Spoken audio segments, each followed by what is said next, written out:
क्षेत्र में ये एक किस्म से जो धान की अवैध खरीद होती है वो है। ये आता कहां से है? बिहार, और बिहार से लगता है उत्तर प्रदेश, जो हमारा जिसको हम पूर्वांचल बोलते हैं। वहां एक धान की वैरायटी है, वो मंसूरी धान, वो यहां पे पैदा नहीं होता, लेकिन वो पैदा वहां होता है और किसान के नाम पर इन सब जिलों में बिकता है। वो वहां के किसान को भी नुकसान करता है क्योंकि सस्ते में खरीद होती है, और यहाँ के किसान को इसलिए नुकसान करता है कि यहाँ किसान के नाम पे बिकता है। तो इसीलिए हमको एमएसपी गारंटी कानून भारत सरकार से मांगा है। अगर एमएसपी गारंटी कानून देश में बन जाएगा तो किसान चाहिए वो बिहार का है, जो अपना धान 800 रुपए से 1200 रुपए के बीच में बेचता है, या वो दूसरी जगह का है, या वो उड़ीसा का है, उसको एक ही रेट पे उसकी खरीद है। भारत सरकार बहकाने का काम कर रही है आज भी, कहती है इसमें कई लाख करोड़ रुपए का खर्चा आएगा खरीद करने में, जब वह 6% कुल फसल की 6% खरीद भारत सरकार एमएसपी पे करती है, तो खरीद का सवाल ही नहीं है। जब वो 6% खरीद करे, लेकिन जो व्यापारी व्यापार करता है वो एमएसपी से नीचे पे खरीद ना करे, ये कानून हम चाहते हैं। मक्का बिहार में 1400 रुपए क्विंटल, 1600 रुपए के आसपास गेहूं, यही हाल सूरजमुखी का है। और इसीलिए यहाँ पे जो आप कहते हैं हमारे खेत में, हमारी दुकान पर बिहार के आदमी काम करने नहीं आ रहे, हमारे से ज्यादा जमीन है उनके पास में, वे काश्तकार है वहां के, लेकिन उनके वहां पे मंडी, जो ये मंडी समिति है, जो बाजार समिति इसको बोलते हैं, वो 2006 से बंद कर दी गई। कोई खरीदार वहां पे मंडी में नहीं जाता, ना वहां खरीद होती। अवैध व्यापारी वहां पे खरीद करता है और वो फिर पूरे देश में बेचता है। तो जैसे हमारे बिहार का आलुआ, वहां पर सिर्फ लेबर तैयार होती है, आने वाले टाइम पे अगर इस सरकार की पॉलिसी चलती रही तो वो लेबर हमारे यहाँ पे भी तैयार होंगे भी। ये खेती किसानी सब खत्म हो जाएगी, खरीद करेगा व्यापारी, किसान जाएगा घाटे में, उसको देंगे कर्जा, कर्जा उतारने के लिए उसकी जमीन बिकेगी। पूरा जो सिस्टम है देश का वो है कि किसान की जमीन को कैसे छीना जाए, वो चाहिए। यहाँ पे वो पूरे कागज पत्र चेक कर रहे हो। आजकल का जो व्यवस्था चल रही, अरे किसी ने अपने रिश्तेदार के नाम, किसी के नाम जमीन करवा दी होगी, मतलब आज उसकी पूरी इंक्वायरी कर रहे हैं कि रिश्तेदार से वो कनाडा में है कि उसको लेकर आओ यहाँ पे, उसके नाम से ही खरीद होगी। अपने परिवार को कहते कि सबको लेकर आओ, एक आदमी का आधार कार्ड पे चढ़ो कितनी जमीन का आगे रखी है। जब जंगल तोड़े जब नहीं बताया उन्होंने कि जब यहाँ जंगलों में कोई आता नहीं था, 3-3 पीढ़ी इन जंगलों में हमारे पूर्वजों की यहाँ पे खपी है, उस टाइम पे कोई नहीं बताएगा, लेकिन आज जरूर बताएंगे। देखो ये आने वाला 25 से 30 साल, ये ध्यान से सुन लो सब लोग, 25 से 30 साल बहुत सख्त रहने वाले हैं। जो आदमी इस सिस्टम में अपनी जमीन बचा जाएगा वो आदमी आपका सर्वाइव करेगा, क्योंकि बहुत से कानून सरकार बना लिए हैं। एक आएगा बीज कानून, उसमें आ रहा है, अभी तो हाइब्रिड आपके बीच में आ रहे हैं। फिर आ रहा है जेनेटिकली मॉडिफाइड सीड, जो बीटी बीज जिसको बोलते हैं, शायद एक आध आदमी को छोड़ के किसी को नहीं पता होगा, जिनके पंजाब में रिश्तेदारी होगी उन्होंने बीटी कपास के बारे में जरूर सुना होगा। अभी वो लेकर आना चाहती है सरकार एक किस्म से वो जहरीले सीड हैं। उनका कहना है कि जिस पेड़ में कीड़ा लगेगा और कीड़ा खाते ही उसको मर जाएगा। एक थोड़ी समझना उनकी, बिल्कुल सादी भाषा में, जैसे ये पेड़ है और फल पर अगर बाहर से कीड़ा लगेगा तो ऐसे उसमें जहरीला बीज होगा के खाते ही वो कीड़ा मर जाएगा। हमने सरकार से पूछा कि कीड़ा मरेगा तो उसके जो फल हैं, जो बीज हैं, जो अनाज है आदमी खाएगा, हमारे पशु खाएंगे, वो कितने दिन में मरेंगे? उसका कोई जवाब उनके पास में नहीं है। वो पूरी दुनिया में जीएम सीड बंद है। लेकिन यहाँ की सरकार अभी वो कपास में लेकर आई, उसके पूरे सर्वे हुए झारखंड में, जहां पे वे लोग कपास को बच्चे चुनने का काम करते थे, उसमें कपास में से फुआ निकालते थे, उनको एलर्जी हुई पूरे बच्चों को। उस पर ट्वीट भी करा, उस पर अखबारों की खबर भी दी और 400 साइंटिस्टों की रिपोर्ट है कि जीएम सीड नहीं आने चाहिए। लेकिन आम जनता को नहीं पता। हम लोग तो किसान ही हैं कि व्यापारी जो दुकान कर रहा है वो बेच रहा, वही खेती करवाता है। आज ये दवाई ले जाओ, ये बीज ले जाओ, तेने धूप में डालना था, जो सुबह डालना था, तो ये साबुन डालना था। दुकान पर बैठा पूरा रिसर्च जो है वो दुकान पर बैठा दवाई बेचने वाला करता है। तो इस तरह के अगर बीज आए तो एक किस्म से ये अवैध बीज है, उसको अपने खेत में नहीं लगाना, वो हानिकारक है। और उसकी सूचना किसान संगठन को या अपना जिला कृषि अधिकारी को उनको जरूर दे देना। अभी एक ही चीज में आया, वो कपास में आया है। अभी वो जो ट्रायल कर रहे हैं वो चावल में करना चाहते हैं। चावल में 2 जगह उसके ट्रायल हुए थे, एक करनाल के अंदर हुआ था और एक गोरखपुर में कोराबार पुलिस स्टेशन है उसके अंदर हुआ था। दोनों जगह हमने उसकी रिपोर्ट दर्ज करवाई थी क्योंकि नॉर्म्स के विरोध उसने उसका ट्रायल किया था। तो जो बीज कानून आ रहा है उसमें जीएम सीड को प्रमोट ना करा जाए, ये हमारा सवाल है। हमारा सवाल है कि बिजली अमेंडमेंट बिल, ये जब दिल्ली में आंदोलन चला तो एक समझौता हुआ था कि हम बिजली अमेंडमेंट बिल को नहीं लेकर आएंगे, लेकिन धीरे धीरे उस पर काम चल रहा है। यहां पे भी आपने देखा होगा ये मीटर लगाने का काम चल रहा है। जो कंपनी है उन्होंने कहा कि आप मीटरिंग करके हमको दे दो। क्या 12 पे मीटर चला के किसान बिल से छुट्टी कर देगा? क्या पानी अपने खेत में वो 12 से जो मीटर लगेगा उससे दे देगा, सिंचाई करेगा? ये नहीं होगा।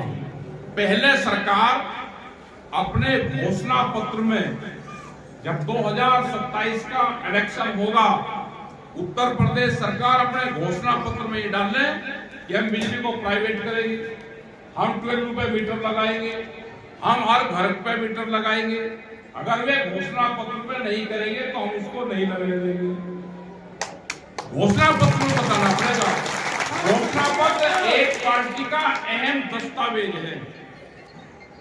उनके घोषणा पत्र को उठा लो, उसमें कोई जिक्र नहीं है कहीं का।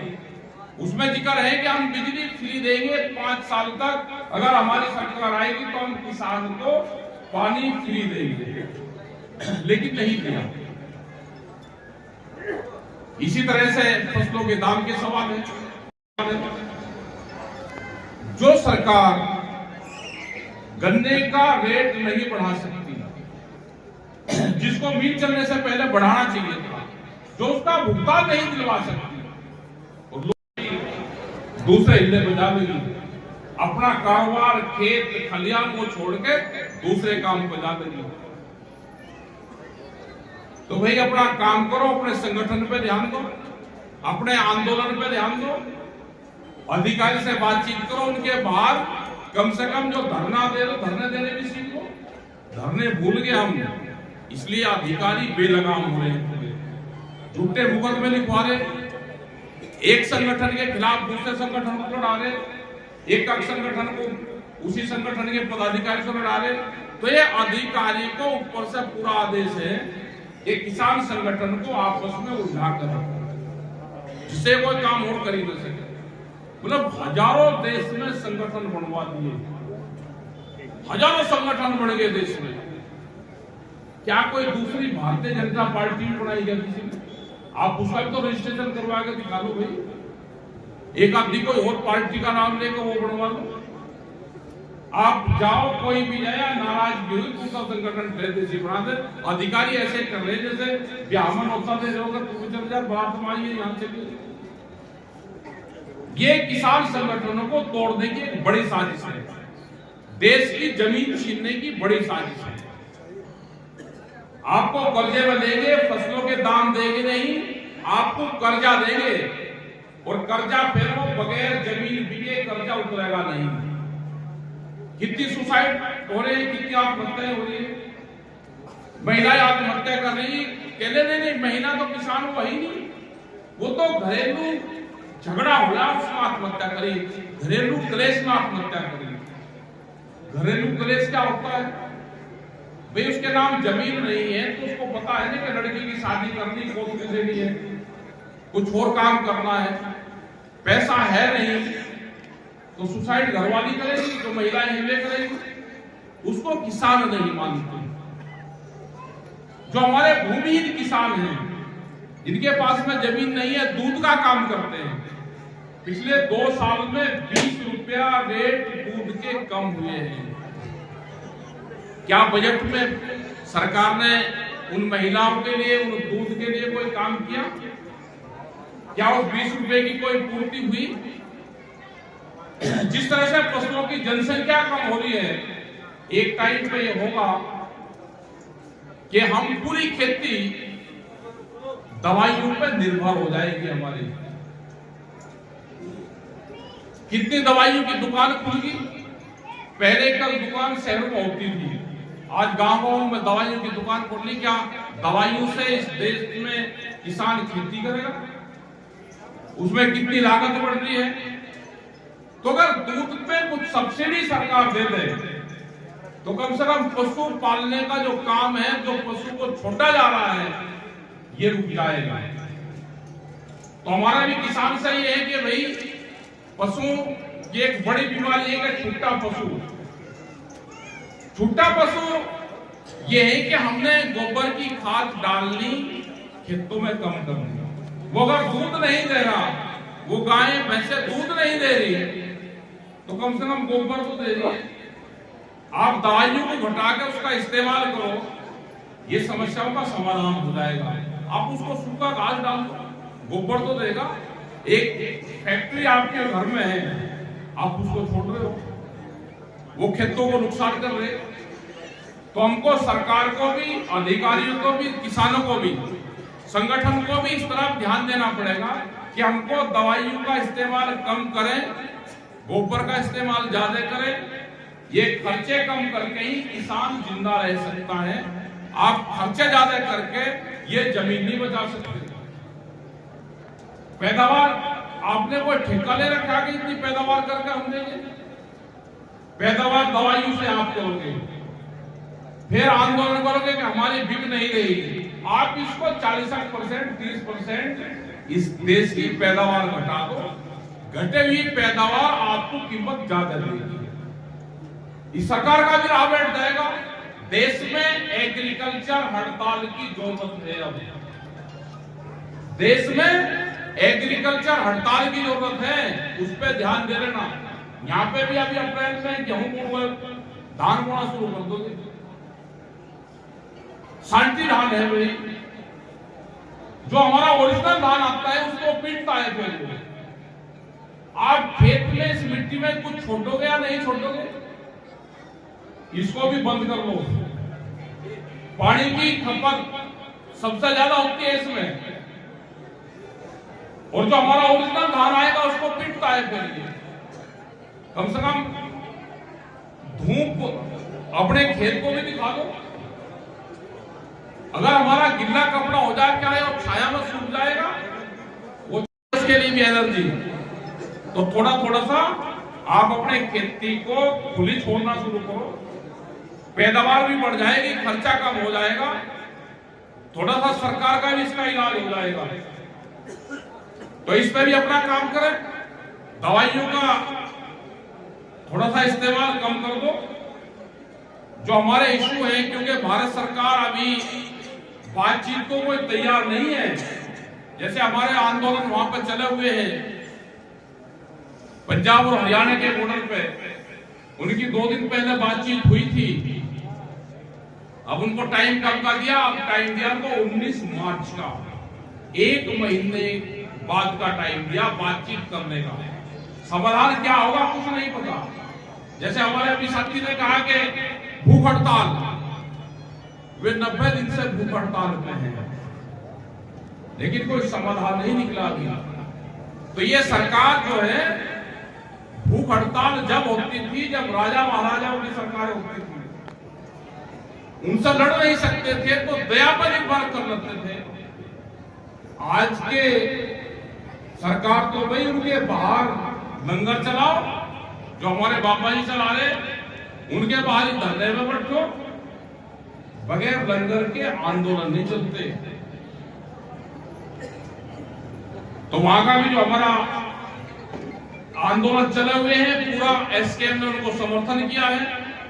और हमने कहा कि बातचीत में जो वहां की 2 कमेटियां हैं, वही बातचीत अपना करे सरकार से। एसकेएम जहां जरूरत होगी, हमने एक 6 मेंबरी कमेटी बना रखी है, वो उनसे बातचीत कर देगी। तो वहां पे भी बात चल रही है, लेकिन अपने आंदोलन को तेज करना पड़ेगा आपको। आंदोलन बगैर तेज करे, बगैर संगठन बनाए, आप सर्वाइव कर ही नहीं सकते। सरकार आपकी जमीन को छीनना चाहती है, व्यापारी आपकी जमीन को खरीद रहा है, उससे बचना है तो आंदोलन का ही एक रास्ता है। कमेटी गांव-गांव में बनाओ। एमएसपी गारंटी कानून के लिए देश में जो पहला आंदोलन चला, उससे भी बड़ा आंदोलन चलाने की जरूरत है। सब लोगों ने बात सुनी। हम अभी 2-3 दिन 4 दिन के हमारे फिर प्रोग्राम है। एक कल जिले में, एक कल अभी मीटिंग कर ले, और होली के बाद में फिर शुरू, दूसरा दौर फिर शुरू होगा। तो आपने बात सुनी, आपका धन्यवाद। जय हिंद, जय भारत। वाहेगुरु जी का खालसा, वाहेगुरु जी की फतेह। यहाँ पे एक तो मंडियों में अवैध खरीद होती है। जब फसल आती है तो बाहर से सस्ते में खरीद कर जाते हैं फसलों की, और यहाँ पे किसान के नाम पे बिकती है। और यहाँ पे ये भी देखा गया है कि जब यहाँ की फसल खत्म होगी, उसके बाद में भी सरकारी खरीद चलती रहती है। जब किसान के खेत में है नहीं, तो आता कहाँ से है?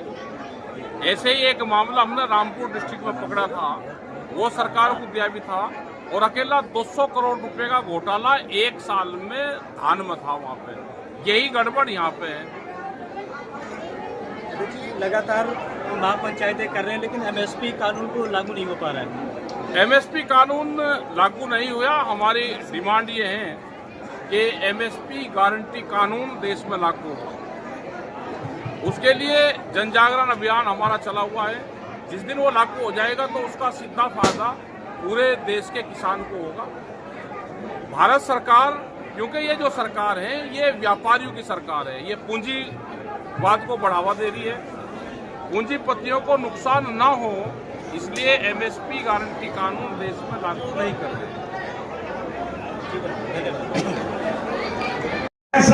एक मुद्दा हमारे जिले का और है कि ये जो डोमेस्टिक फीडर बन रहे हैं, इन फीडरों की जो सप्लाई है वो गांव में तो जाती है, और खेत में जो हमारे झाले बने हुए हैं उनको नहीं जाती है। तो हुई है हमारी सभाध्यक्ष सरदार रघुपाल सिंह जी आए और सभा की सभापति बोल रहे थे। सभाध्यक्ष सरदार रघुपाल सिंह